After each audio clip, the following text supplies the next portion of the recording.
So my name's Sean Decker, and I'm the executive producer for the Battlefield franchise.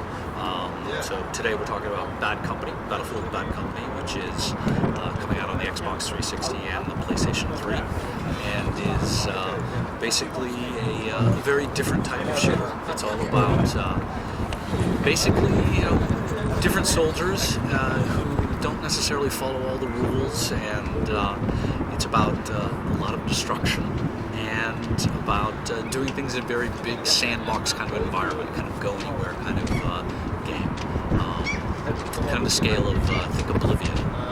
So we were finishing up Battlefield Modern Combat, and we were looking at the next generation. Everybody knew the next generation was coming out, and we looked at what we wanted to do differently. And as Patrick said last night, we try and do a lot of things differently. So Battlefield 1942 was different because people weren't doing 64 players in huge open environments, jump into planes, run around and do what you want to do.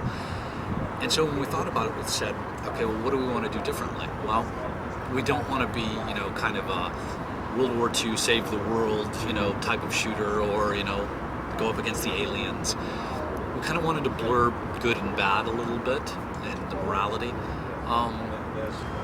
We really wanted to bring the Battlefield multiplayer to single player, because there are a lot of people who aren't necessarily into getting online and playing against a lot of other people.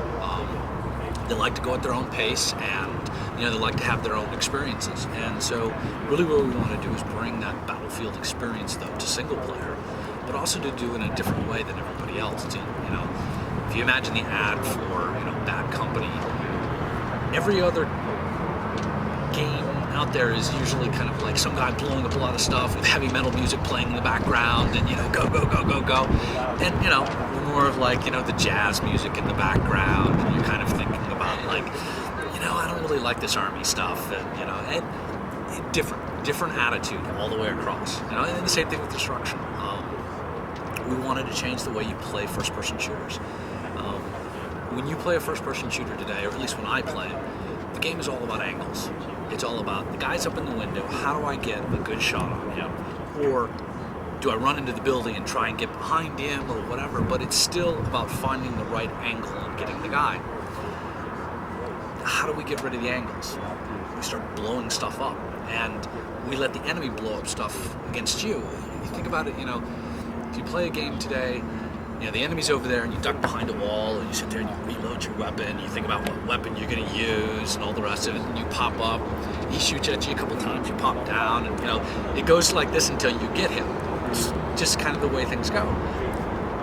We wanted it for you to sit down and start reloading, and him pull out an RPG and shoot it at you and blow up your wall, and you to be like, okay, time to leave. And that's really the kind of experience we wanted to have. It was a much more, you don't hide behind a little wall when there's a tank there. You run, and we wanted that type of feeling. So really, that's really what we wanted to build from the very beginning. I think the multiplayer success has been because it was different, because especially Battlefield 1942 and along the way, you didn't have to be the perfect. All the games that were out at that time were very much kind of Quake, jump through the air, shoot the guy in the head while you're doing a somersault, and you felt so intimidated because you would go in and you would get killed immediately. Battlefield started to give you a little bit more space where you could think about what you wanted to do. You could, I want to be a medic, and I could still score points by being a medic or doing different things. And also, we wanted to make it so there was no penalty for dying. There's no penalty at all in Battlefield for dying. You don't lose points. The only thing you lose is 10 seconds to come back into the game.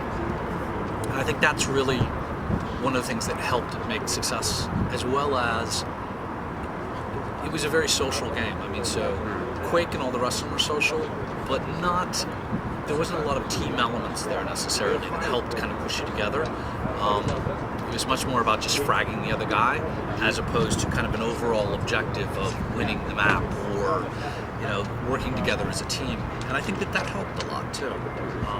So I think that it just offered something unique that a lot of people wanted to play. And again, I think that that's something that bringing it to the single player, trying to redo some of that success and then making deaths not painful. You know, it's gonna happen. The guy's gonna kill you, but instead of having it happen over and over again, where you have to listen to the same voiceover say, "Okay, we're gonna get that hill," you know. Yeah, I mean, have you done the hands-on yet? Yeah. So, you know, when you died, you just came back and all that destruction's still down there, and there's still a couple of, and you go back into it. You already know what you're supposed to do. Do you have to listen to, you know, do you have to see all that stuff all over again? Probably not, you know. And so I think that that's an interesting way to take it, is to, instead of, you know, okay, great, I'll step over here and this tank will come through this wall and it'll start shooting at me and then I can go either here or here. I think that's going to be the thing we're going to have difficulty with too, though, is that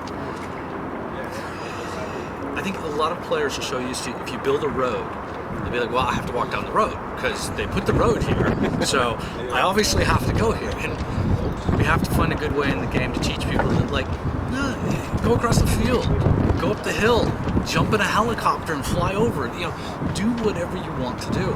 And I think that's, you know, it's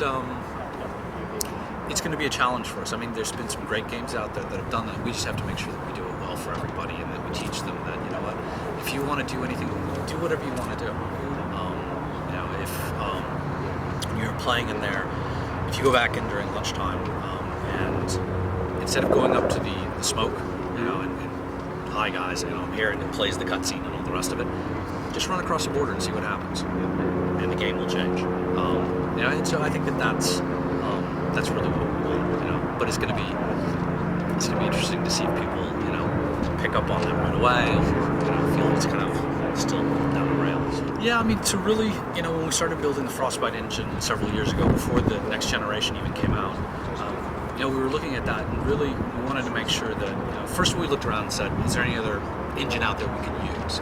Because, you know, you want to work on something that's established because you can get going faster, but there was nothing that would allow us to do what you've kind of seen today, where we could have this huge open world, we do this destruction, you could have flying and all the rest of it. And so we decided, okay, well, let's make it ourselves then. And really, you know, we made it specifically for the next gen. And we just had a very, you know, specific feature set in mind. It was huge open environments, vehicles, and destruction. That's really what, you know, the whole Frostbite engine is about, is to try and, you know, make sure that we can get that Battlefield feeling into a console.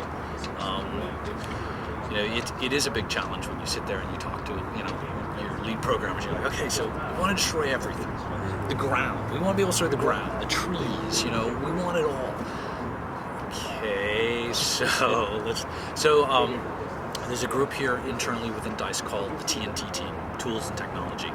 And some of the best programmers in the world. I mean, they are fantastic, and they have, you know, poured their lives into this for the last couple of years, and, you know, it's definitely paying off. I mean, it's, you know, it looks fantastic. Have you gone to the Frostbite? Not yet.